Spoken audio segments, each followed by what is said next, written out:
Ketua Umum Partai Solidaritas Indonesia PSI Kaisang Pangarep menemui Presiden Partai Keadilan Sejahtera PKS di kantor DPP PKS Senin sore. Kehadiran Kaisang ini atas undangan DPP PKS.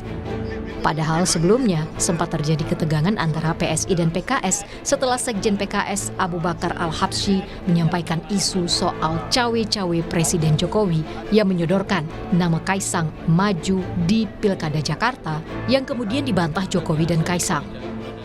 Namun Sekjen PKS Habib Abu Bakar Al-Habsyi mengungkap hubungan partainya dengan PSI baik-baik saja. Bahkan ia memuji Kaisang Pangarep yang belakangan namanya melambung di survei.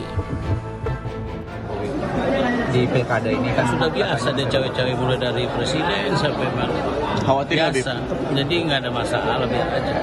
Karena nanti kalau misalnya Pak Jokowi nyodorin Kaisang jadi wakilnya RK misalnya. Sudah nyodorkan. Sudah. Kayaknya kita baik-baik aja sama Kaisang ya. Nggak ada apa-apa dan nggak ada perlu klarifikasi. Udah berjalan saja di media dan tenang-tenang saja. Saya yakin dan percaya hari ini Kaisang menunjukkan giginya di Jawa Tengah sudah sangat signifikan. Kita doakan saja semoga beliau bisa jadi. Amin. Ya, di Jawa Tengah atau kalau mau di Jakarta ya tinggal diatur saja.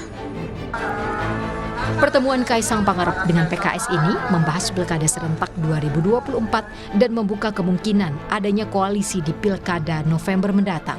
Saat ditanya soal kemungkinan menduetkan Anies Baswedan, Kaisang Pangarep, Presiden PKS Ahmad Syahiku menyebut pasangan ini akan menarik untuk Pilkada Jakarta. Hanya saja, musyawarah internal PKS telah memutuskan PKS mengusung duet Anies Baswedan Sohibul Iman. sangat menarik, tetapi semua kan dalam kerangka kalau dalam di PKS itu harus diputuskan dalam musyawarah, musyawarah di DPTP. Nah, hanya saja di musyawarah DPTP yang lalu keputusan yang sudah dikeluarkan adalah tadi Anies Sohibul. Ya, tentu kita kalau memang ada usulan-usulan baru, tentu kita harus bahas kembali di DPTP. Sementara itu Kaisang Pangarep belum memutuskan apakah dirinya akan maju di Pilkada Jakarta atau Jawa Tengah. Kaisang meminta publik sabar menunggu arah politiknya. Berkomunikasi dengan partai-partai yang lain terkait Pilkada.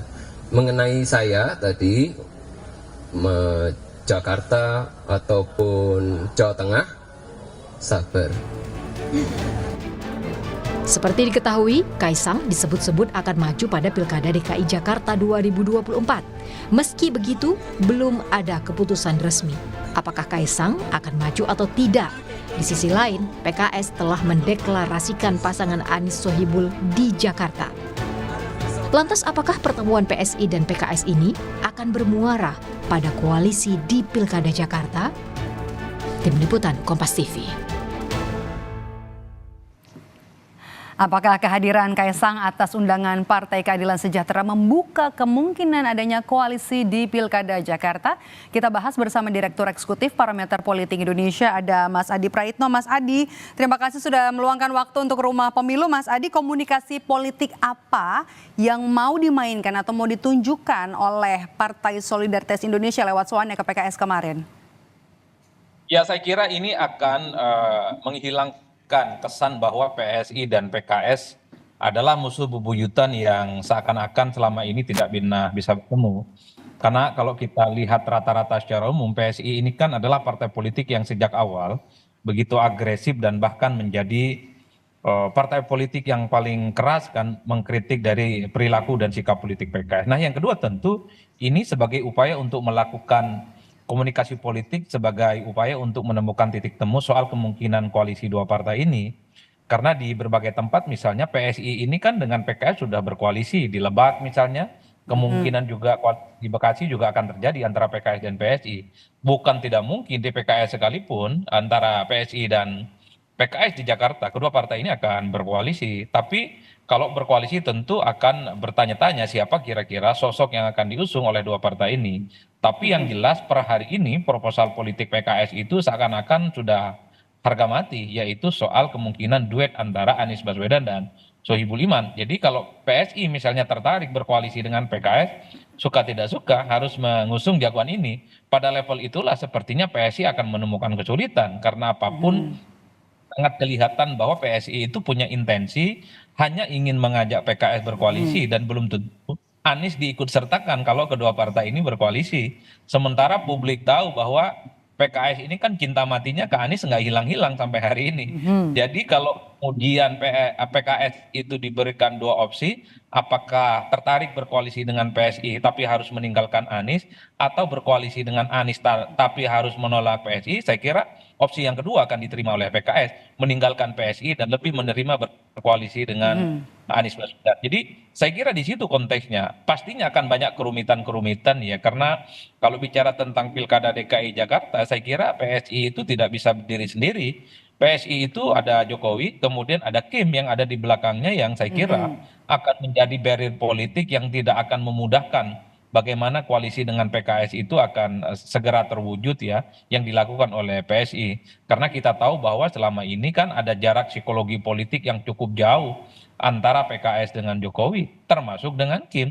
Jadi banyak kerumitan sebenarnya ketika PSI itu ingin mengajak PKS berkoalisi. Apalagi misalnya kalau PKS itu berkoalisi, wajib hukumnya menyertakan Anies sebagai variabel yang harus diikut sertakan dalam dua kesepakatan politik dua partai ini.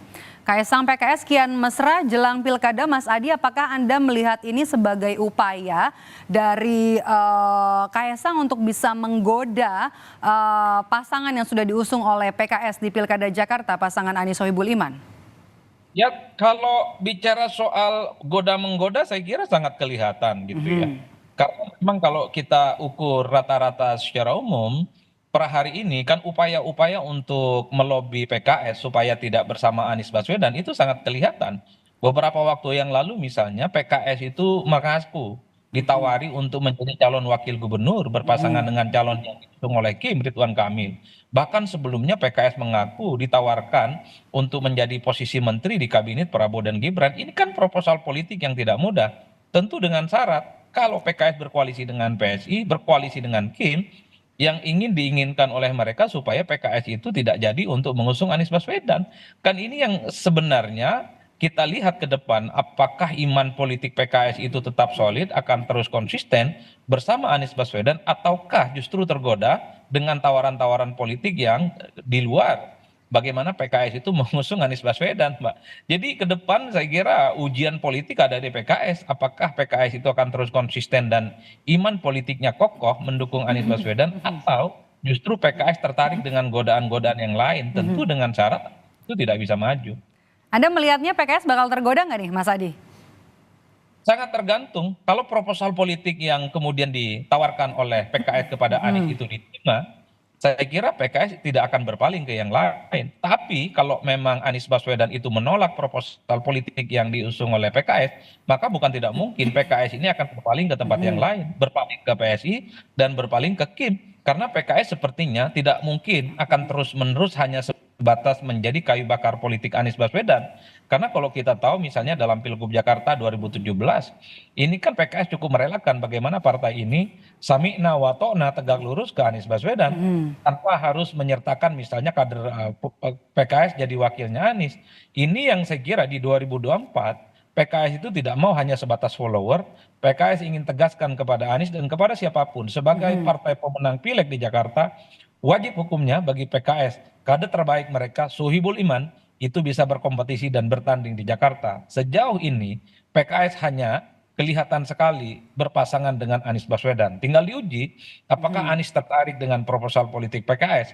Kalau tidak, bukan tidak mungkin PKS itu akan memalingkan wajahnya ke tempat yang lain. Karena godaan yang datang ke PKS bagi saya cukup menggiurkan. Ditawarin masuk dalam koalisinya Prabowo Gibran jadi menterinya, ditawari posisi calon wakil gubernur misalnya yang akan disandingkan dengan Ridwan Kamil atau sosok dari Kim. Itu yang saya kira kalkulasi politik PKS justru akan sangat lagi di atas angin begitu ya, Mas Adi. Anda melihatnya PKS ini sekarang ya posisinya ya. Pertama memang di atas angin sebagai partai pemenang pileg ya. Yang kedua cukup seksi. Apakah masa depan Anies itu bisa maju atau tidak di Jakarta? Salah satu variabel pentingnya ada di PKS, Mbak. Kalau misalnya PKS itu tidak jadi mengusung Anies Baswedan, tentu gelap gulita bagi Anies untuk mendapatkan dukungan partai maju dalam Pilgub Jakarta. Karena PKS ini hanya butuh 2 kursi untuk meloloskan Anies dan Sohibul Iman sebagai salah satu kontestan dalam Pilgub Jakarta. Oke. Oleh karena itu wajar kalau kemudian sebenarnya PKS ini merupakan partai politik di Jakarta yang sedang jadi magnet, yang sedang jadi darling, supaya PKS itu tentu berkoalisi dengan kubu PSI dan kubu Kim, yang kira tarikan politiknya adalah Anies bisa menjadi dalam tanda kutip ya common enemy yang kemudian tidak menjadi tiket dan ikut bertanding di Jakarta. Oke. Jangka panjangnya begitu yang dipikirkan oleh nanti calon rival bagi Anies Baswedan. Oke. Terakhir, ini adalah apakah Anda melihat ada dorongan atau ada peran dari Joko Widodo, Presiden Joko Widodo di balik pertemuan antara Kaisang dengan PKS kemarin? Ya saya kira memang kalau kita bicara tentang PSI tentu tidak kemudian PSI hanya sebatas satu partai politik yang tidak lolos parlemen. Saya membaca ini satu kesatuan dari kubu kekuasaan politik. Tentu di situ ada Kim dan juga ada variabel Pak Jokowi yang saya kira di mana setiap komunikasi politik yang dilakukan oleh PSI pastinya sudah dikomunikasikan dengan Kim dengan kemudian Pak Jokowi. Itu kan yang kemudian bisa ditangkap dari jauh. Tapi overall saya kira intensitas untuk lakukan manuver politik, berkomunikasi dengan PKS, ini tentu sebagai upaya bagaimana PKS ini satu mau berkoalisi dan menjadi bagian dari mereka, karena memang PKS cukup bisa diandalkan sebagai kekuatan mesin politik Baik, mereka. kita tunggu nanti apakah benar-benar makin mesra antara Kaisang Pangarep dengan juga PKS di Pilkada serentak 2024 terutama untuk Pilkada Jakarta. Terima kasih Direktur Eksekutif Parameter Politik Indonesia Adi Praetno sudah bergabung bersama kami di Rumah Pemilu.